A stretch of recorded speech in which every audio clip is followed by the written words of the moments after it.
Halo teman-teman, Assalamualaikum warahmatullahi wabarakatuh. Selamat malam. Ah, Semoga semua teman-teman di sini dalam keadaan sehat dan berbahagia ya. Mungkin pertama-tama aku izin memperkenalkan diri. Perkenalkan aku Deki yang akan eh, belajar bersama teman-teman di sini terkait modul 6 yaitu perencanaan distribusi. Nah, kemarin kan teman-teman udah belajar dari modul 1, 2, 3, 4, 5. Nah, sekarang teman-teman akhirnya sampai di modul 6, modul perencanaan distribusi. Jadi, rak troli yang teman-teman rencanakan, rak troli yang teman-teman kembangkan, akhirnya jadi juga nih dan sampai di titik proses distribusi. Nah, kira-kira distribusi gimana sih caranya, Kak? Apakah asal kirim atau gimana? Nah, pastinya ada perencanaan juga dong. Nah, di sini kita akan membahas lebih lanjut terkait perencanaan distribusi. Nah, tidak perlu nunggu lama lagi, mari kita belajar bareng-bareng terkait materinya terlebih dahulu nih. Kita di sini belajar dari materi yang ada di modul praktikum Laboratorium Sistem Produksi Terintegrasi 2023. Jadi di sini teman-teman bisa melihat ada di daftar isinya yaitu ke modul 6 yaitu model perencanaan distribusi di halaman 46. Nah, modul 6 perencanaan distribusi. Tujuannya yang pertama adalah praktikan mampu memahami metode distribution requirement planning. Yang kedua adalah praktikan mampu merencanakan distribusi antara central warehouse, regional distribution center, dan juga distribution center. Nah, yang ketiga adalah praktikan mampu menghitung kebutuhan biaya antara central warehouse, regional distribution center, dan juga distribution center. Nah, kira-kira apa sih DRP atau apa sih central warehouse, apa sih regional distribution center, atau apa sih DCNAM? Kita akan bahas bersama-sama di sini. Yang pertama adalah warehouse. Warehouse adalah tempat penyimpanan sementara dan pengambilan inventory untuk mendukung kegiatan operasi bagi operasi berikutnya, atau ke lokasi distribusi atau kepada konsumen akhir.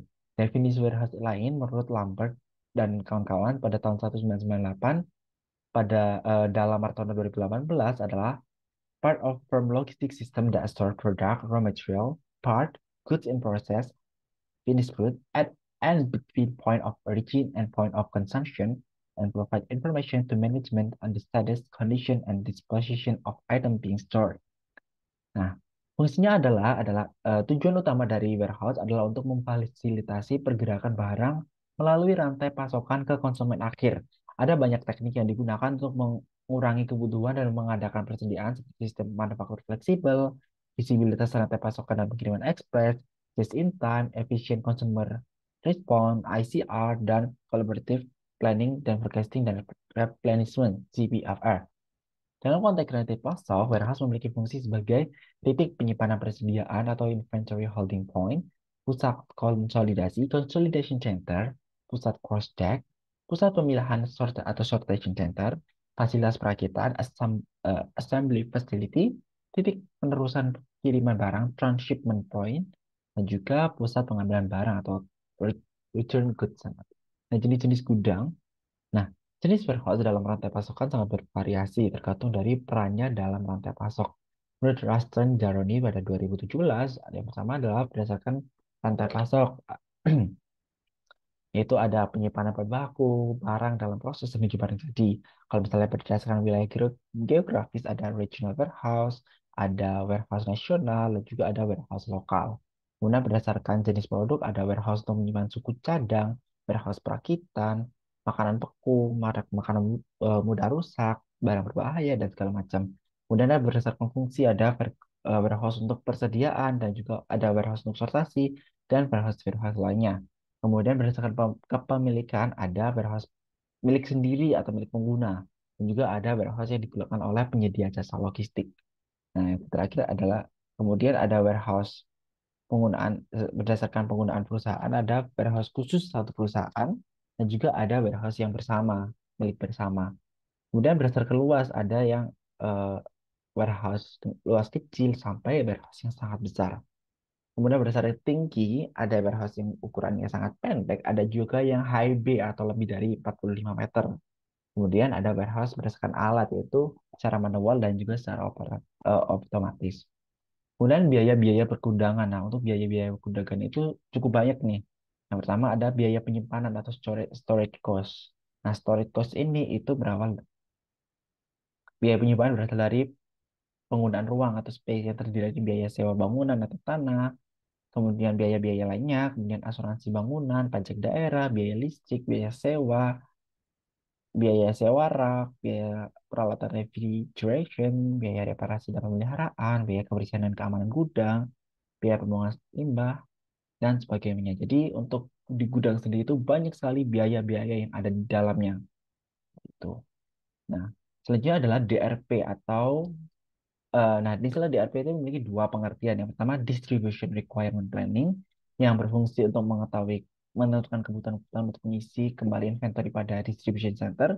Nah, sedangkan yang kedua adalah Distribution Resource Planning, yang merupakan perluasan dari Distribution Requirement Planning yang mencakup lebih dari sekedar sistem perencanaan dan pengendalian pengisian kembali inventory, tetapi ditambah dengan perencanaan dan pengendalian dari sumber-sumber yang terkait dari dalam sistem seperti warehouse space, tenaga, uang, dan sebaiknya selainnya. Nah, konsep DRP ini yang kita bahas di sini adalah Distribution Requirement Planning. Nah, adalah suatu metode untuk menangani pengadaan persediaan dalam suatu jaringan distribusi multi eselon atau multi tingkat. Pada metode ini dilakukan peramalan untuk memenuhi struktur pengadaannya, berapapun banyaknya levelnya yang ada dalam jaringan distribusi, semuanya merupakan variabel yang dependen kecuali level yang langsung memenuhi customer.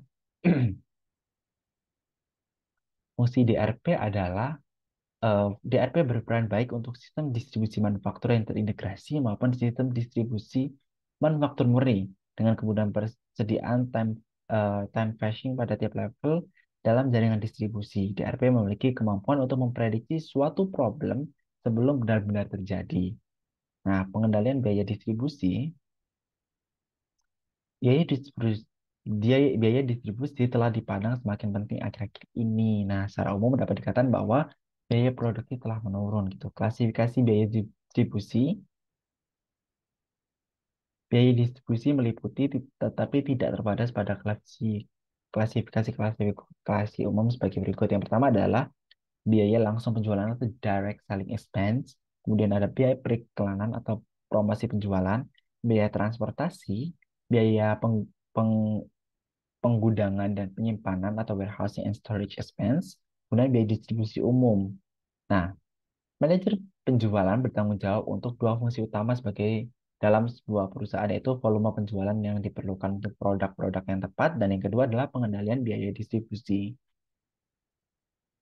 Nah, itu aja adalah materi-materi yang perlu teman-teman pelajari terkait modul 6 perencanaan distribusi. Nah, selanjutnya adalah mungkin kita langsung akan membahas terkait tentang bagaimana perhitungannya dalam Excel. Nah, pelaksanaan praktikum.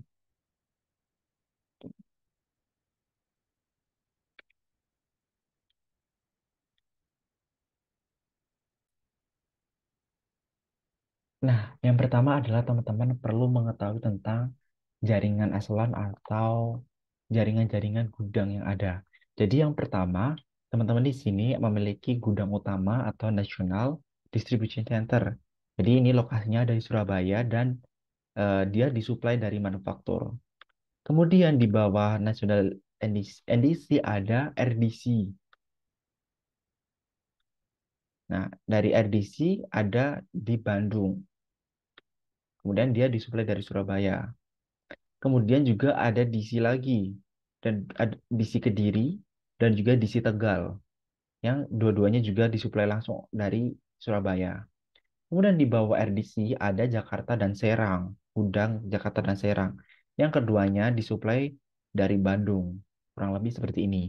Jadi jaringan-jaringan ini adalah jaringan-jaringan yang biasa disebut dengan bill of distribution. Jadi kemarin teman-teman kan bahas jaringan-jaringan seperti ini pada eh, barang-barang kan ya. Nah, ini disebut dengan bill of material. Nah, sekarang teman-teman ini belajar terkait dengan bill of distribution. Jadi kita memiliki gudang utama, kemudian ada gudang regional yang kemudian dia membawai gudang lokal.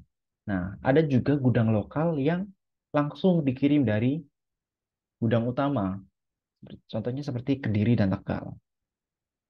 Nah, kalau misalnya seperti ini gimana, Mas? Apakah boleh kalau misalnya ada gudang yang dikirim dari gudang utama? Boleh.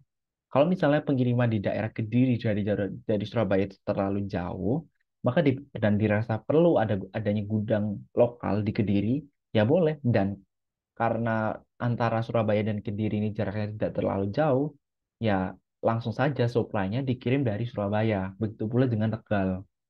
Seperti itu. Nah, kalau Bandung ini gimana? Maksudnya kenapa kok nggak langsung Jakarta dan Serang? Nah, kalau misalnya pengiriman Surabaya langsung ke Jakarta atau langsung ke Serang ini dirasa terlalu jauh dan permintaan di Jakarta dan Serang tidak terlalu besar, maka ada baiknya dibuatkan gudang regional atau eh, gudang pencapai. Jadi antara ke Surabaya sama Jakarta ini akan dipotong jaraknya. Jadi agar tidak terlalu jauh seperti itu. Nah, untuk suplainya berarti langsung saja lokasinya gudangnya apa namanya NDC, RDC, DC 1, DC 2 sampai DC 4. Kemudian lokasinya di mana saja, di mana aja. Nah, suplainya ini berdasarkan jaringan-jaringan di atasnya. Misalnya NDC ya dia suplainya dari manufaktur dong, karena kan dia gudang utama. Berarti dengan jarak nol.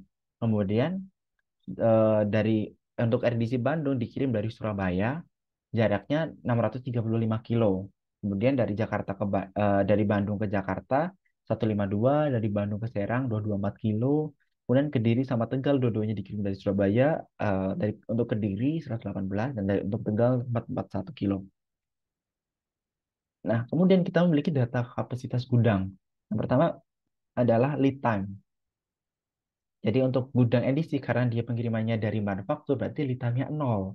Karena tidak perlu ada lead time yang terlalu lama karena kayak misalnya kalau misalnya ada permintaan dari gudang utama maka langsung dikirim karena kan satu perusahaan dan satu gudang di satu lokasi yang sama gitu.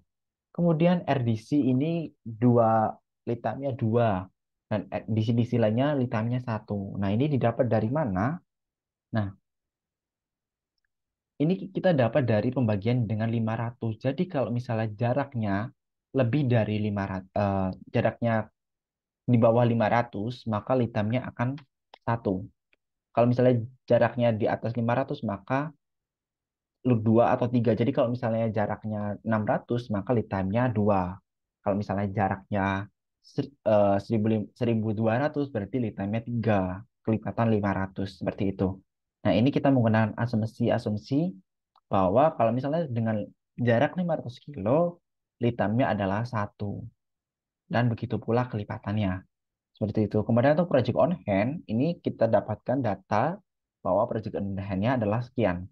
Kemudian safety stock, ini safety stock-nya dapat dihitung seperti eh, waktu di modul 5 kemarin adalah STDEV dikali demand dikali service level dikali square dari lead time. Kemudian di round up.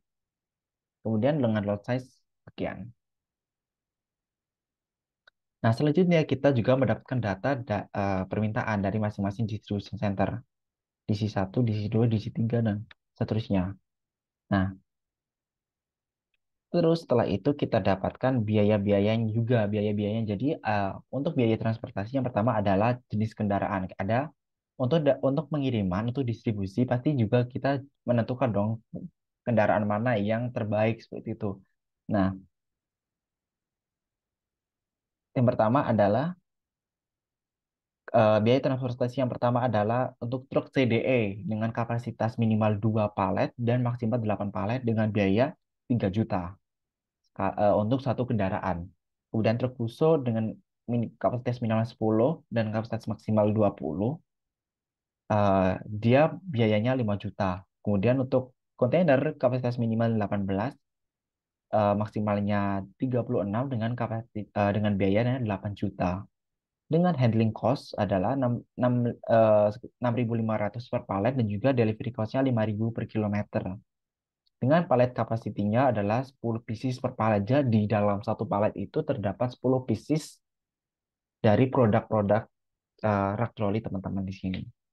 Nah, caranya adalah ini kurang lebih pengerjaannya mirip dengan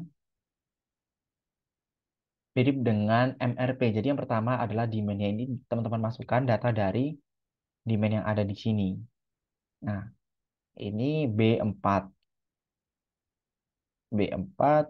Nah, dan turun sampai B15. Kemudian di sini langsung aja sama dengan kan, sama dengan atasnya. Kemudian safety stock lead time-nya disamakan dengan lead time yang ada di edisi 1. Kemudian safety stock-nya juga disesuaikan dengan DC Jakarta.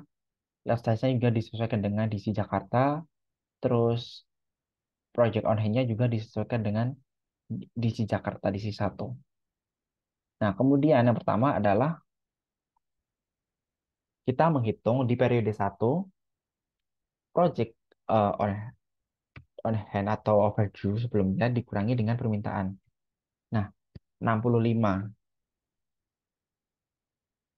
Nah, setelah itu kita langsung menghitung net requirement yang ada. Net requirement yang ada adalah dengan cara eh, safety stock ditambah gross requirement dikurangi project on hand 77.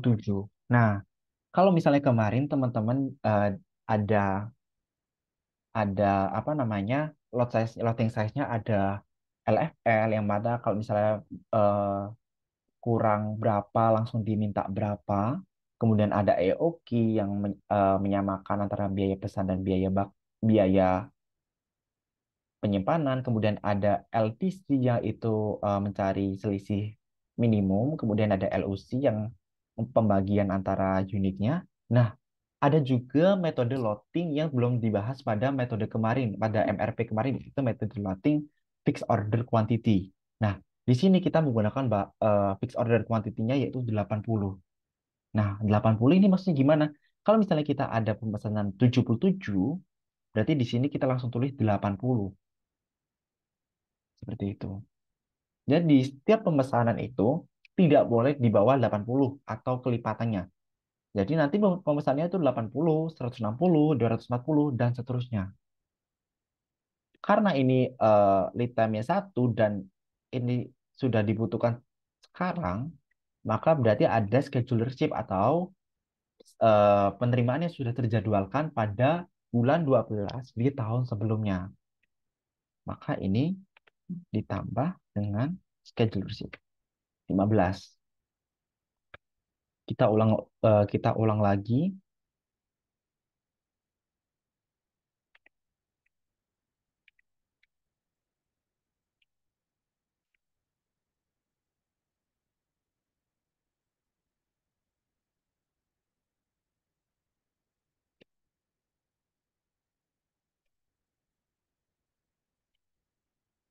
Nah, seperti ini. Karena ada kekurangan 96, maka dia langsung dikirim 160. Nah, ini seperti itu. Dan begitu seterusnya.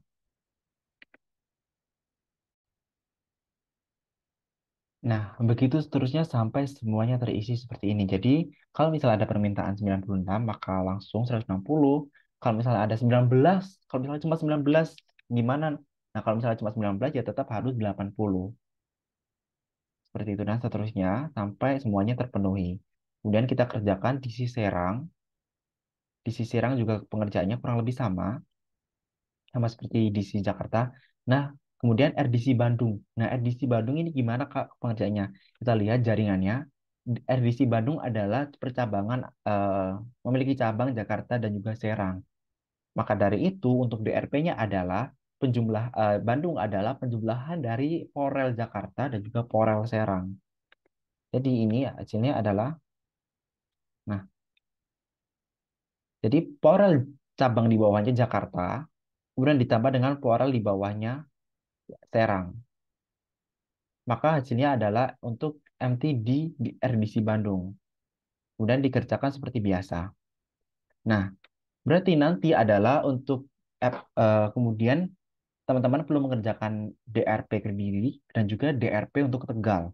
Nah, kemudian untuk mengerjakan DRP Surabaya maka didapatkan Porel Bandung ditambah Porel Kediri, ditambah Porel Tegal. Seperti itu. Jadi konsepnya kalau misalnya MRP itu eh, dari atas ke bawah, dari atas kemudian di breakdown ke bawah, di breakdown ke bawah, di breakdown ke bawah. Nah, ini kebalikannya. Kita dari bawah, kemudian ke atas, kemudian ke atas. Seperti itu. Nanti sampai di Surabaya akan didapatkan kebutuhan distribusi di secara nasional. Seperti itu. Kemudian kita lakukan perhitungan cost analyzing atau kebutuhan biaya. Nah, seperti ini. Nah, kalau misalnya ada order 160, ini didapatkan dari Porel isi Jakarta 160, 80, dan seterusnya. Seperti ini, periode satu dan seterusnya. Maka di sini kita harus memilih kendaraan mana sih yang cocok untuk pengiriman ini. Nah, kita lihat lagi untuk yang pertama adalah kemudian jangan lupa ini dalam bentuk pieces.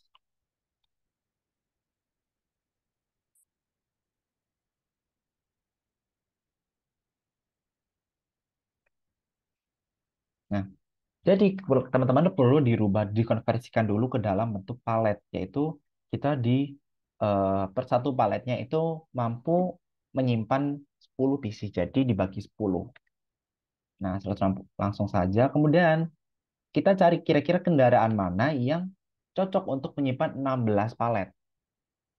Kita cek lagi untuk 16 palet karena yang pertama itu terlalu sedikit, jadi kita gunakan truk Fuso. Kalau misalnya truk CDI, berarti kita membutuhkan dua.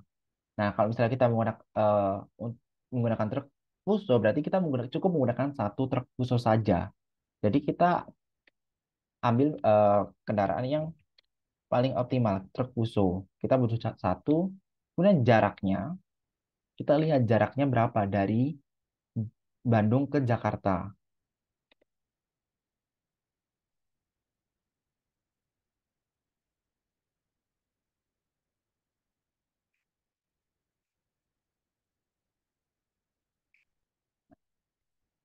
Kemudian biaya deliverynya adalah jarak dikali dengan delivery cost. Kemudian handling cost adalah biaya jumlah palet dikali dengan handling cost. Kemudian fleet cost adalah biaya dari, kalau misalnya truk Fuso, berarti ya ini 5 juta. Kemudian biaya totalnya, semua biaya-biayanya dijumlah. Seperti itu. Nah, ini teman-teman perlu lakukan eh, sampai ke 12 periodenya. Nah, kalau misalnya teman-teman sudah mengerjakan semuanya, oh ini harusnya di si Jakarta. Kalau misalnya teman-teman sudah mengerjakan periode 1 sampai 12, maka didapatkan total biayanya untuk pengiriman di distribusi Jakarta, distribution center Jakarta selama 1 tahun adalah 46.036.000. Seperti ini. Nanti teman-teman bisa dilakukan perhitungannya pada Serang, Bandung, Kediri, Tegal, dan juga Surabaya. Seperti itu. Mungkin itu saja penjelasan dari saya. Apabila ada pertanyaan, bisa ditanyakan di pelaksanaan praktikum di sesinya masing-masing. Sekian, semoga bermanfaat. Terima kasih. Wassalamualaikum warahmatullahi wabarakatuh. Semangat. Bye-bye.